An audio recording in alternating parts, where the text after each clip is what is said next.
안녕하세요. 오늘도 저희 채널을 찾아오신 여러분들 복 받으세요. 뭐 이런 복 받으란 말이 사실은 아무것도 아닌 것 같지만 사람의 말 속에는 힘이 있잖아요. 그러니까 오늘 누군가에게 복을 빌어주고 싶으시다면 마음속으로 기도해 주시는 것도 너무 좋지만 문자나 전화로 복 받으라고 한마디씩 해주시면 그 복을 빌어주는 사람에게도 가게 된다는 사실 잊지 마시고 함께 복을 빌어주는 그런 좋은 하루가 되셨으면 좋겠습니다. 오늘 함께 나눌 인물에 대해서 잠깐 말씀을 드릴 건데요. 예수님의 12명의 제자 중에서 이 사람은 그 존재 자체만으로도 죄인이야 이런 사람이 한 명 있어요. 누굴까요? 아무것도 하지 않아도 그 사람은 죄인이에요. 누굴까요? 여러분 마음속에 아마 유다를 얘기하실 건데 유다는 여러분 예수님을 팔아넘기기 전까지는 열심히 한 사람이었어요. 우리는 그 누구도 그 사람에게 손가락질 할 수 없어요. 우린 그만큼 열심히 하지 못하거든요, 여러분들. 자, 그러면 예수님의 12제자 중에서 그 존재 자체만으로도 죄인이라고 말할 수 있는 사람 누구냐? 바로 마테오입니다. 마테오는 루카복음서와 마르코복음서를 종합해서 본다면 직업이 세리였어요. 그래서 세리라는 그 자체만으로도 그 사람은 그 당시 사회에서 죄인으로 불리던 사람입니다. 세리가 누군지에 대해서는 여러분들 제가 굳이 디테일하게 설명을 안 드려도 다 알고 계시지 않겠습니까? 요즘으로 말하면 세무서 직원이죠. 아주 좋은 직업이에요. 그러나 당시에 세리라고 한다면 강도와 살인자와 함께 3대 기피 인물로 뽑히던 그런 존재 자체만으로도 죄를 짓게 되는 그런 죄인이었습니다. 예수님께서 누굴 부르신 거냐? 바로 그런 세리를 당신의 제자로 부르신 거죠. 그럼 사람들이 세금을 내는 건 당연한 건데 왜 그렇게 세리를 싫어했냐? 그 사람들의 생각 속에 하느님만이 세금을 받으실 수 있다라고 믿었죠. 그래서 그들은 뭘 냈어요? 성전세를 냈잖아요. 왜냐하면은 모든 것을 하나님께서 만들었어요. 모든 것을 하나님께서 창조하셨고 모든 것을 하나님이 주셨어요. 그것의 일부를 돌려드리는 것은 너무나 당연한데 그것을 걷어서 더군다나 이방인 민족인 로마의 황제에게 바친다는 것은 있을 수 없는 일이었죠. 더군다나 많은 유대인들이 세리라는 직업을 통해서 중간 마진을 가지는 거죠. 물론 소득세라든지 토지세라든지 이렇게 뭔가 정당한 세금을 내는 것까지도 거부했던 것은 아니에요. 그런데 이 사람들이 중간에서 많은 이익을 취하려고 하다 보니까 너무나 말도 안 되는 것까지 다 세금을 내는 거예요. 예를 들어서 다리를 건너는 거예요. 다리를 건널 때 다리 이용세를 낼 수는 있어요. 그런데 예를 들어 수레 바퀴마다 다 숫자를 세갖고서는 세금을 낸다든지 아니면 그 수레를 끌고 있는 소나 말이 그 다리를 건너가는데 약간 응가를 했다고 쳐요. 그러면 그 응가까지도 세금을 매기는 거예요. 그러니 얼마나 많은 세금들이 낭비가 될 뿐만 아니라 이 사람들이 가지게 되는 그 압박감이나 그 힘듦은 이루 말할 수가 없죠. 그런 사람을 예수님께서 부르셨습니다. 그래서 당시의 세리들은 유대인들 사이에 손가락질만 받을 뿐만 아니라 당시 세리들은 성전에 들어가서 기도를 할 수가 없었죠. 그래서 복음서에 보면 세리는 멀찍이 서서 기도하였다 이렇게 나와요. 멀찍이 서서 기도할 수밖에 없었던 이유는 물론 그가 그런 취급을 받음에도 불구하고 기도하러 왔다는 어떤 그의 신심의 박수를 보내기도 하지만 그는 기도하러 와서도 성전 안에 들어갈 수 없는 인물이었던 거예요. 그 정도로 세리는 사실 그 자체로 죄인이었습니다. 그런데 예수님이 그를 불러서 그는 예수님의 제자가 되었고 그리고 예수님뿐만 아니라 예수님의 제자들 또 창녀들을 자기 집에 초대해서 잔치를 베풀고 지금까지 취득했던 부정부패한 재산들을 나누어주는 회개의 삶을 살게 되는 거죠. 우리가 회개라고 말할 때 돌아서 간다 이렇게 얘기를 많이 해요. 여기서 중요한 것은 예수님을 만나서 성사를 봐서 내 죄가 이렇게 크구나 라고 눈물을 흘리는 것만을 회개라고 말하지 않는다는 거예요.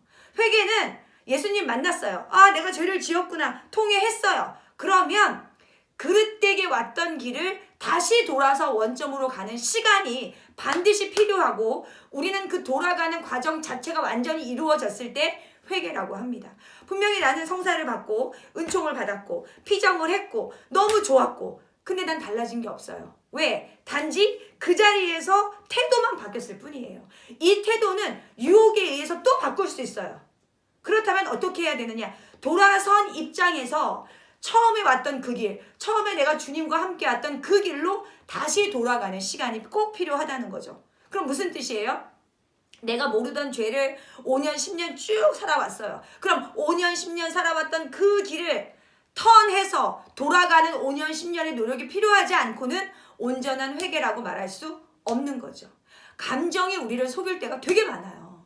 그래서 그냥 내가 조금 눈물을 흘리고 내 마음이 뭉클하고 이걸로 모든 것이 사해졌다라고 생각하시는 건 큰 오산이에요. 주님께서 우리를 사하셨다면 우리는 그것에 맞닿는 행동으로 응답을 드려야 하는 거죠. 그게 개신교와 우리와의 가장 큰 차이점이고 야고보서가 계속해서 강조하는 점입니다. 사순식을 들어서면서 여러분들이 이제 고해성사를 준비하실 거예요. 고해성사를 준비하셔서 죄를 고백하신다면 내가 지었던 모든 죄들을 다시 원점으로 돌리려고 하는 노력이 함께 포함되는 각오가 없이는 여러분 절대적으로 쉽게 여러분의 죄가 이렇다라고 말씀하실 수 없다는 점을 다시 한번 강조를 드립니다. 자, 그러면 예수님께서는 왜 그렇게 손가락질 받고 있는 마테오를 당신의 제자로 삼으셨을까요? 그것은 100% 저희를 위해서죠. 복음서는 인간에게 압박을 주기 위한 것이 아니라 인간에게 위로를 주기 위한 거예요.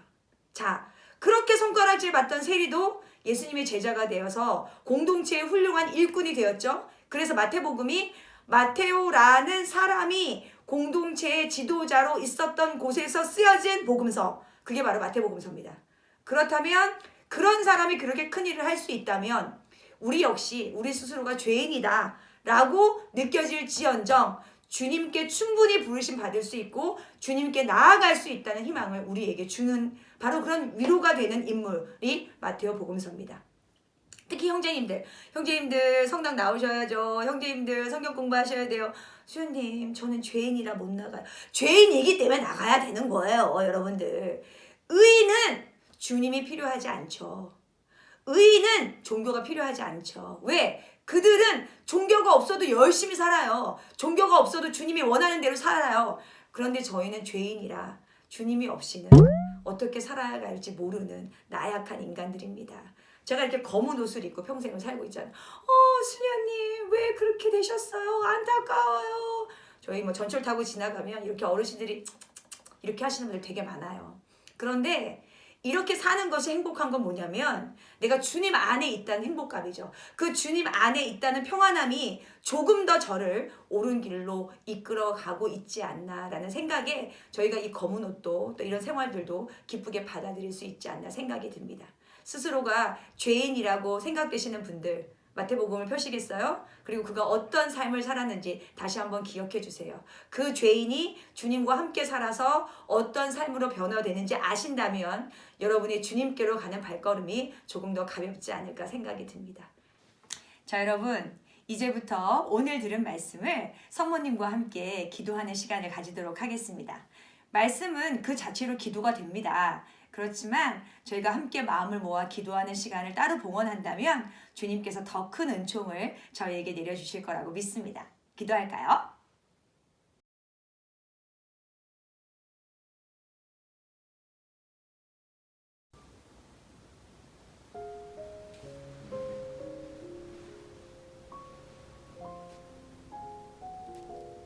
마음 가다듬기.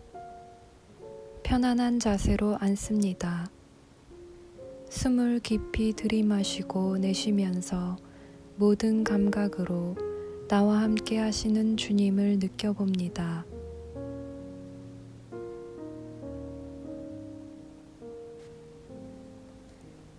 성령 청하기. 성부와 성자와 성령의 이름으로 아멘. 오소서 성령님, 저희에게 모든 것을 가르쳐 주시고 언제나 저희를 위하여 간구하여 주시니 저희는 당신께 의탁하나이다.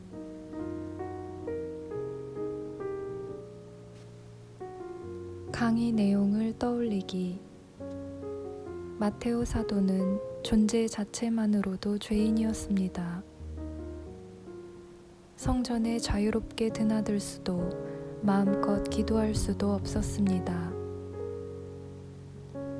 모두가 미워하는 죄인인 마테오를 제자로 뽑은 예수님께서는 우리도 마테오와 다를 바 없는 죄인임을, 그런 죄인도 변화할 수 있고 당신과 함께할 수 있음을 알려주고 싶으셨습니다. 죄인인 우리도 충분히 주님께 나아갈 수 있습니다. 죄인인 나 자신도 누군가를 예수님께로 이끌 수 있습니다. 마테오가 제자로 불리움 받았을 때의 처지와 그 후에 걸었던 회개의 길을 그려봅시다. 잠시 침묵으로 머무르며 곰곰이 생각해 봅시다.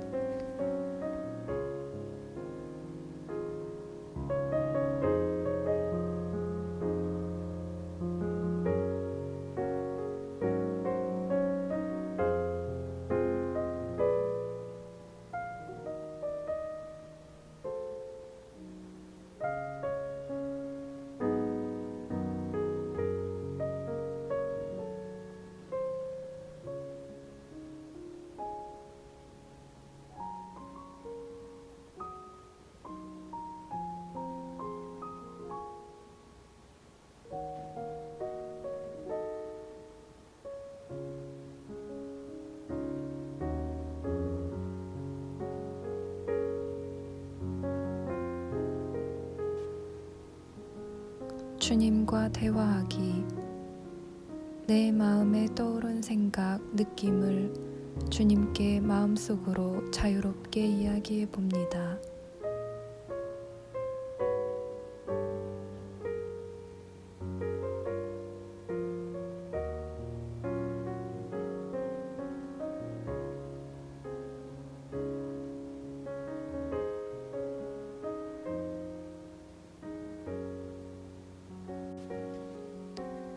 영원한 도움의 성모님과 함께 기도하기. 영원한 도움의 성모님, 오늘은 나약한 저의 모습을 당신 앞에 내놓습니다. 주님을 안전에 두지 않고 주님께 의탁하지 않는 말과 행동들, 주님을 내 삶에 모시지 않고 잊고 지내는 모든 시간이 성전에 멀찍이 떨어져서 기도하는 세리보다도 더한 죄인의 시간이었습니다. 하지만 그런 저도 당신께서 초대하고 계심을 느낍니다. 당신의 자비와 은총을 감사히 받아들이며 마테오가 걸었던 변화된 행동의 길을 저도 걷고 싶습니다. 성모님, 당신께서 어린 소녀에서 어머니로 부르심을 받아 많은 변화를 겪으셨듯이 저도 매 순간 주님의 형제로서, 제자로서 부르심 받은 대로 행동하며 살아갈 수 있도록 도와주십시오.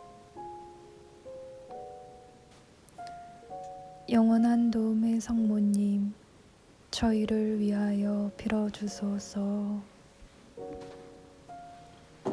성부와 성자와 성령의 이름으로 아멘.